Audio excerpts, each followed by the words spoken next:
Some followers of John the Baptist came to see Jesus. They asked Jesus questions, and they watched him talk to the crowds about John. Then Jesus spoke to them about the crowd. What are these people like? I think they're like children who bicker about the games they're playing. Listen to my flute. I'm playing wedding music. Why aren't you dancing? I don't feel like dancing. All right then, we'll play funerals instead. I'll sing a sad song and you can walk slowly and cry. But I don't feel like crying.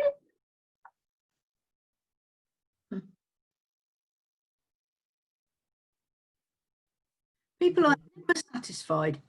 They criticise John the Baptist for fasting and not drinking alcohol, and they criticise me because I enjoy supper and a drink with friends. But that totally misses the point. Look at what God is doing through me, through my words and actions. That's what matters, what God is doing.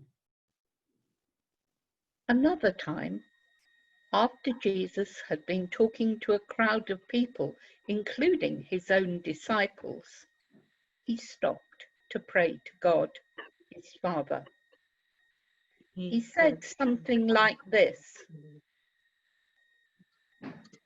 If you are weary and weighed down with burdens, come to me. Take time and make space to be still and quiet with me.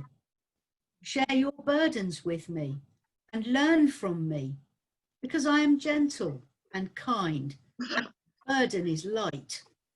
I will not weigh you down. I will give you peace. And then your worries will seem light enough to carry too.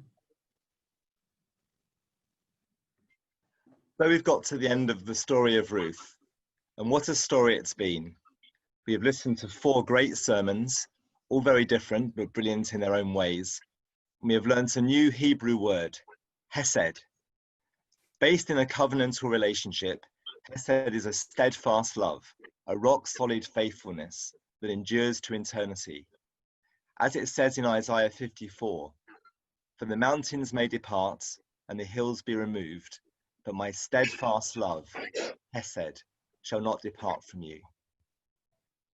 Hesed is a bone-weary father who drives through the night to bail his drug-addict son out of jail, or a mother who spends a day after thankless day spoon-feeding and cleaning her disabled child. Hesed is the love that can be counted on decade after decade. It is not about the thrill of romance, but the security of faithfulness. And now we're back in the lectionary, in Matthew chapter 11, and one of the best known and best loved passages in the whole of the New Testament.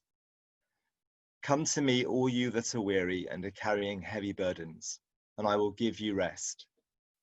Take my yoke upon you and learn from me, for I am gentle and humble in heart, and you will find rest for your souls.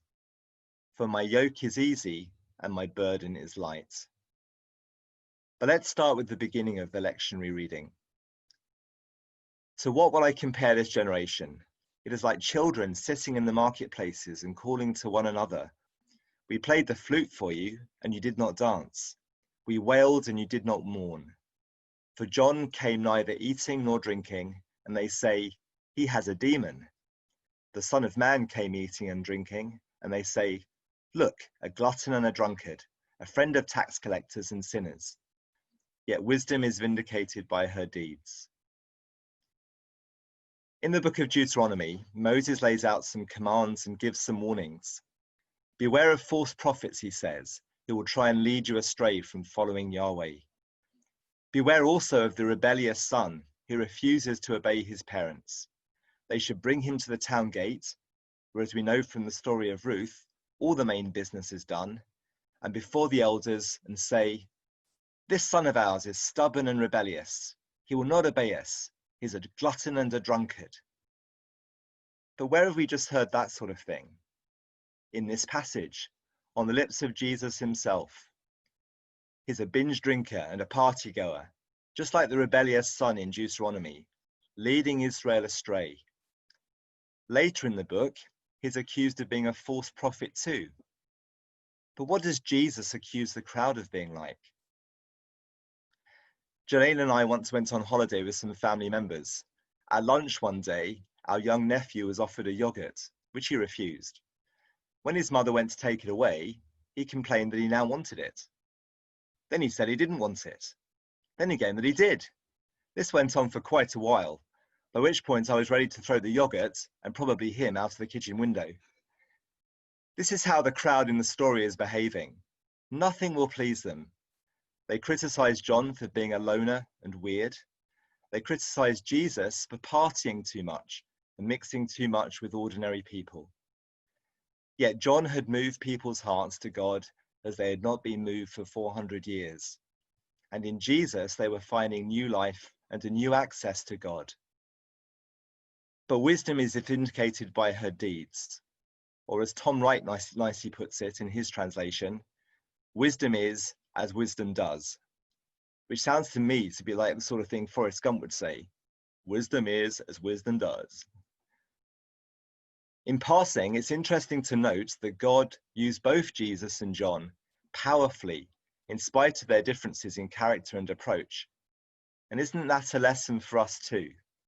We need all sorts of people in our church, the quiet ascetics and the party animals, and everyone in between.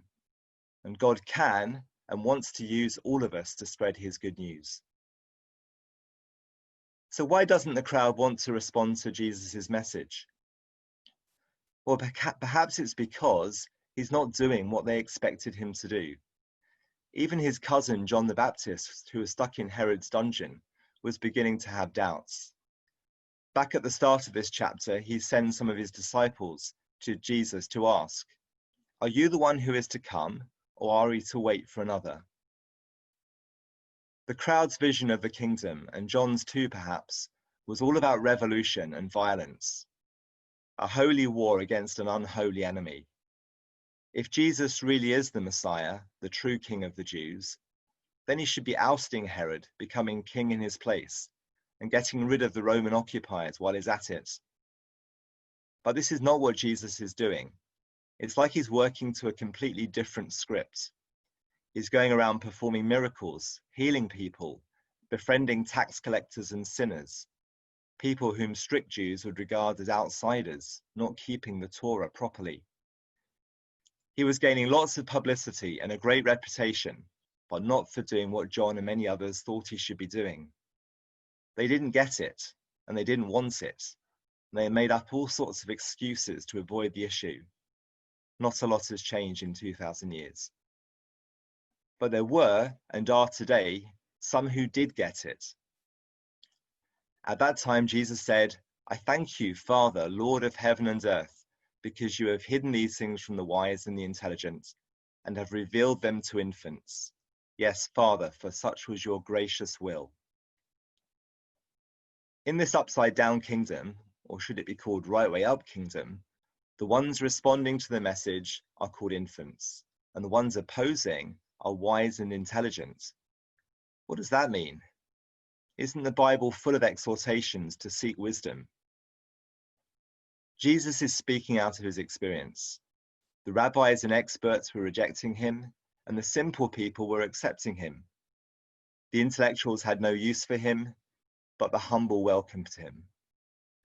Now, Jesus here is not condemning intellectual power. What he is condemning is intellectual pride. The heart, not the head, is the home of the gospel. It's not cleverness that shuts out, it's pride. It's not stupidity which admits, it's humility. A child knows its need, and a child is teachable. A child comes to know his father not by studying books about him, but by living in his presence, listening for his voice, and learning from him as an apprentice does from a master, by watching and imitating. There's been a lot of discussion over the last few years about the usefulness of experts.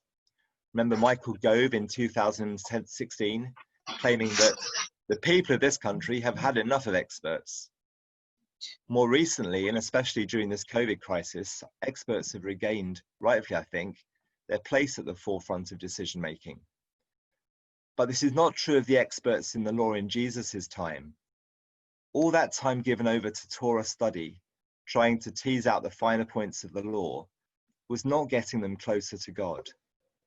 What is more, the little people, the poor, the sinners, the tax collectors, ordinary folk, were discovering more of God simply by following him, Jesus, than the learned specialists who declared that what he was doing didn't fit in with their complicated theories.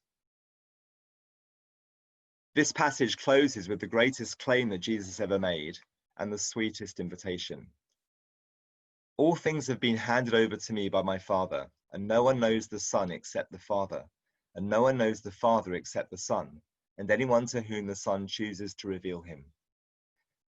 Come to me, all you that are weary and carrying heavy burdens, and I will give you rest. Take my yoke upon you and learn from me, for I am gentle and humble in heart, and you will find rest for your souls. For my yoke is easy and my burden is light. John in his gospel put it this way: he who has seen me has seen the Father. What Jesus is saying is, if you want to see what God is like, if you want to see the mind of God, the heart of God, the nature of God, if you want to see God's whole attitude to people, look at me. And Jesus can give that knowledge to anyone who is humble enough and trustful enough to receive it. W.B. Yeats, the great Irish poet and mystic, wrote, "Can one reach God by toil? He gives himself to the pure in heart. He asks nothing but our attention." The way to know God is not by mental search, but by giving attention to Jesus Christ. For in him we see what God is like. And then last of all comes this sweet invitation.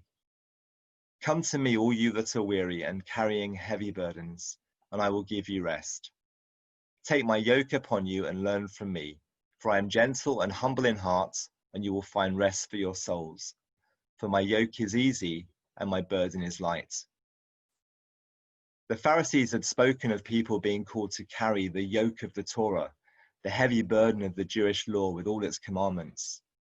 Jesus himself says later in this gospel, they tie up heavy burdens, hard to bear, and lay them on the shoulders of others, but they themselves are unwilling to lift a finger to move them. Jesus invites us to take his yoke upon our shoulders, and he says it's easy. The word in Greek is krestos, which can better mean well-fitting or custom-made. In Palestine, yokes were made of wood and were made to measure to fit the ox perfectly. There is a legend that Jesus made the best ox yokes in all Galilee. He had a sign over the door of the workshop that said, "My yoke fits well." The rest Jesus is offering is not sleep or relaxation. As humans, we need to work. What he is saying is that the task God gives us is made to measure, to fit our needs and abilities exactly. William Barclay tells a story about a man who came across a little boy carrying a still smaller boy who was lame upon his back. "That's a heavy burden for you to carry," said the man. "That's no burden," came the answer. "That's my wee brother." The burden which is given in love and carried in love is always light. Amen.